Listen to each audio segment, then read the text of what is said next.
பாண்டியன் ஸ்டோரியில் டுடே எபிசோடில் நம்ம மீனாவை பார்த்தீங்கன்னா கோமதி இருந்துட்டு நாங்கள் எங்கள் வீட்டுக்கே கூட்டிகிட்டு போகிறோம், மீனாவை நாங்கள் நல்லபடியாக பார்த்துப்போம் அப்படின்ற மாதிரி சொல்கிறாங்க.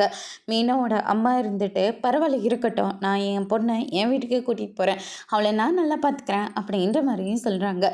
இப்படி ஆளாளுக்கு பேசிகிட்டு இருந்தால் என்ன அர்த்தம், மீனா கிட்டே கேட்கலாமே அப்படின்னு சொல்லிட்டு மீனா கிட்டே கேட்கவும் மீனா இருந்துட்டு அத்தை நம்ம வீட்டுக்கே நம்ம போகலாம் அப்படின்ற மாதிரியும் சொல்லிடுறாங்க. ப்ளீஸ்மா அப்படின்னு சொல்லிட்டு அவங்க அம்மா கிட்டேயும் சிக்னல் விட்டுறாங்க. அதுக்கு அடுத்ததான் அவங்க அம்மாவும் சரிம்மா அப்படின்ற மாதிரியும் சொல்லிடுறாங்க. அதுக்கு அடுத்ததான் இந்த சைடு வந்து பார்த்திங்கன்னா நம்ம செந்தில் இருந்துட்டு ஹாஸ்பிட்டலோட பில்லு எல்லாத்தையுமே கட்டிட்டு வந்துடுறாங்க. அதுக்கடுத்ததாக மீனாவை கையை பிடிக்கிறாங்க. மீனா இருந்துட்டு கோமதியோட கையை பிடிச்சிக்கிட்டு அங்கேருந்து கிளம்பி போயிடுறாங்க, வீட்டுக்கு போயிடுறாங்க. அதுக்கடுத்ததாக மீனா இருந்துட்டு செந்திலை பார்த்து முறைச்சிக்கிட்டு இருக்காங்க. அரசு இருந்துட்டு அண்ணி நீங்கள் இப்போ எப்படி இருக்கீங்க, அண்ணனுக்கும் உங்களுக்கும் சண்டையா, நீங்கள் அதனால தான் சாப்பிடாம இருக்கீங்களா சொல்லுங்க அண்ணி அப்படின்னு சொல்லிட்டு கேட்டுக்கிட்டு இருக்காங்க. உன் கேள்வியெல்லாம் அப்புறம் இருக்கட்டண்டி, முதல்ல அவளை ஜூஸை குடிக்க விடு அப்படின்ற மாதிரி நம்ம கோமதி ஒரு பக்கம் சொல்லிக்கிட்டு இருக்காங்க. அதுக்கடுத்து தான் இந்த பக்கம் நம்ம சக்திவேல் இருந்துட்டு எல்லாரையுமே வர சொல்கிறாங்க. என்னாச்சுன்னு அப்படின்னு சொல்லிட்டு கேட்கவும் நான் இன்னைக்கு ரொம்ப சந்தோஷமாக இருக்கேன் அப்படின்ற மாதிரி சொல்லிடுறாங்க. இப்போ சின்னண்ண ரொம்ப சந்தோஷமாக இருந்தால் யாருக்கோ ஏதோ ஆபத்துன்னு மட்டும் எனக்கு நல்லா தெரியும் அப்படின்னு சொல்லிட்டு பழனி ஒரு பக்கம் சொல்லிக்கிட்டு இருக்காங்க. அதுக்கு அடுத்ததாக என்னடா விஷயம் அப்படின்னு சொல்லிட்டு கேட்கவும் என் பையன் குமரவேலுக்கு ஒரு பொண்ணை பார்த்துட்டு வந்திருக்கேன், கண்டிப்பாக அந்த பொண்ணு என் பையனுக்கு ரொம்பவே பிடிக்கும், பெருசாக வசதி வாய்ப்பெல்லாம் கிடையாது, ஆனால் நல்ல குடும்பம் அப்படின்ற மாதிரியே சொல்லிடுறாங்க. பொண்ணும் காலேஜெல்லாம் முடிக்க போகிறா அப்படின்ற மாதிரியே சொல்லிடுறாங்க. அதுக்கு அடுத்ததாக மாறி இதை கேட்டோன்னே ரொம்பவே சந்தோஷப்படுறாங்க.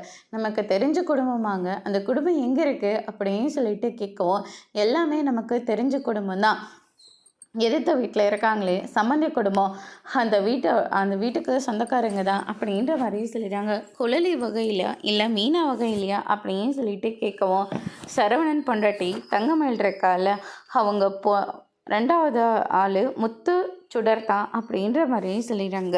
டேய் என்னடா அறிவு கட்டத்தனமாக இருக்குது, சரவணனுக்கு மயில் பொண்டாட்டினா இவனுக்கு தங்கச்சி முறை வருதுடா, அந்த பொண்ணை பார்த்தா இவனுக்கு கல்யாணம் பண்ணி வைக்கிறதா சொல்கிறேன், என்ன நீ பண்ணிகிட்ருக்க அப்படின்னு சொல்லிட்டு அம்மாச்சி ஒரு பக்கம் திட்டிகிட்டு இருக்காங்க.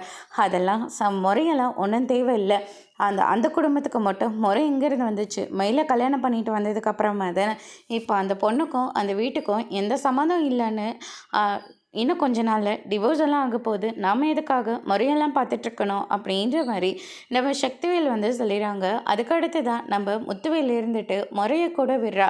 ஆனால் அந்த ஆள் கொஞ்ச நாளைக்கு முன்னாடி நம்ம வீட்டில் திருட வந்தவங்க, அந்த பொம்பளை வேற சரியில்லை, எதுக்கு எடுத்தாலையும் சண்டைக்கு வந்து நிற்கும், இதெல்லாம் நமக்கு தேவையா அப்படின்ற மாதிரி சொல்லிடுறாங்க.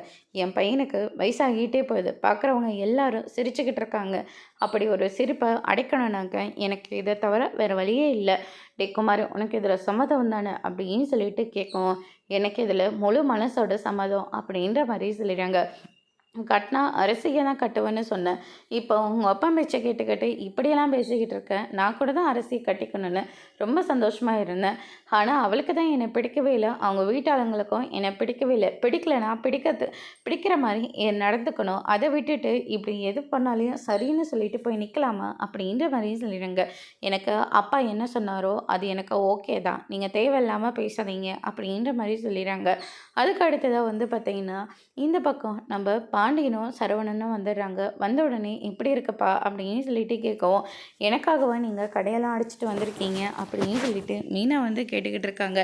அதெல்லாம் இருக்கட்டப்பா, நீ எப்படி இருக்க, இவனுக்கு உனக்கு ஏதாவது பிரச்சனையா, இல்லை இவன் நீ எப்படி இருக்கணும் உனக்கு கவனிக்காமல் அரசாங்க உத்தியோகம் தான் வேணும்னு சொல்லிட்டு அவன் பாட்டுக்கு போயிட்டுருக்கானா, இனிமேல் நீ அந்த கோட்டர்ஸ்க்கெலாம் போக தேவையில்லை, நீ இனிமேல் இங்கே இருமா அப்படின்ற மாதிரி பாண்டியன் வந்து சொல்லிடுறாங்க.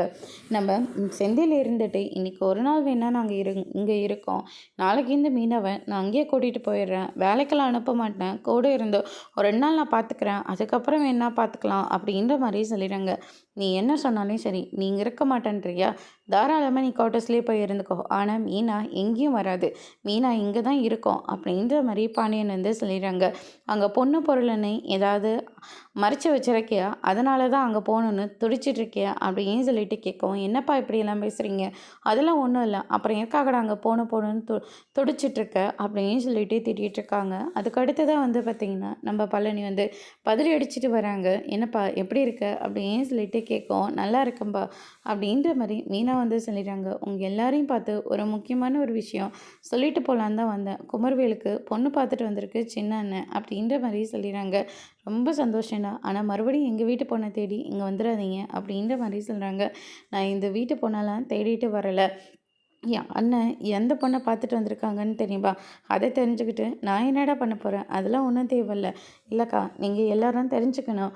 சரவணன் பொண்டாட்டி தங்கமயில் இருக்கால, அவங்களோட தங்கச்சி இருக்காளே, காலேஜ் கூட படிச்சுட்டு இருக்காளே, முத்துச்சுடரை பற்றி பேசிகிட்டு இருக்கீங்க. ஆமாப்பா, அந்த பொண்ணை தான் சின்ன அண்ணன் பேசிட்டு வந்திருக்கு. டே மொரல்லடா, அதெல்லாம் நாங்கள் எல்லாருமே பேசி பார்த்துட்டோம். ஆனால் அரசியை கொடுக்க மாட்டேன்னு சொல்லிட்டீங்கல்ல, அந்த ஒரு வைராகியத்தில் தான் போயிட்டு அங்கே போய் பொண்ணு கேட்டுட்டு வந்திருக்காரு. மயிலோட வீட்லேயும் இதுக்கு சம்மதம் சொல்லியிருக்காங்க அப்படின்ற மாதிரி சொல்லிடுறாங்க. இதை கேட்டோன்னு மொத்த குடும்பமும் ஷாக் ஆகுறாங்க. அதோட இன்னைக்கான எபிசோட் முடிச்சிருக்காங்க. இனி பாண்டியன் ஸ்டோர் சீரியலில் அடுத்தடுத்து என்னெல்லாம் நடக்க போகுதுன்றதை வெயிட் பண்ணி பார்க்கலாம். தேங்க்யூ.